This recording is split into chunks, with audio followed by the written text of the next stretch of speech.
Bar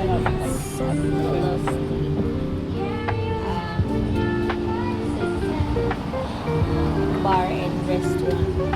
Ito yung in-order natin. Nakain na rin kami. Ano pala yung papainitin sa kita? Init pala guys.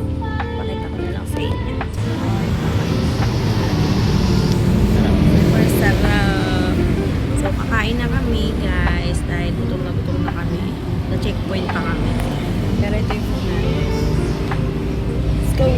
So, ayan na nga mga ka-chubbies. Ito na naman ako, panibagong video this year. And sana magtuloy-tuloy talaga yung mga video ko dahil na-miss ko talaga kayo. Pero I just wanted to share with you guys this restaurant na kinainan namin dito malapit sa unahan ng Welcome ng Dasma. So, sobrang sarap ng pagkain nila guys. And feeling ko magmi-mini vlog na lang ako ng mga foodang ng mga kinakain ko. Biglaan nga lang din tong mini vlog namin dahil nagutom na kami. And dahil nga na-checkpoint kami, sabi ko tara dito na lang tayo kumain sa mas malapit.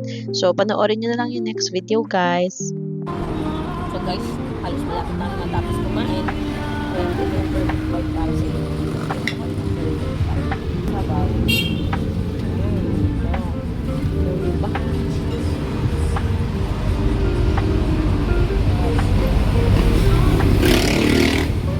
Tabi lang ito ng kalsada.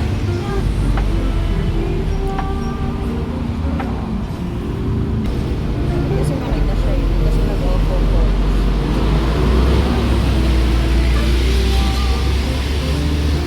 So guys, tapos na kami kumain. Babayad na kami. Wala ko sa mic ngayon. Medyo maingay ngayon. Nandito kami sa may unahan lang to ng silang. Pangalan ay Anthony's Bulalo Steak Seafood.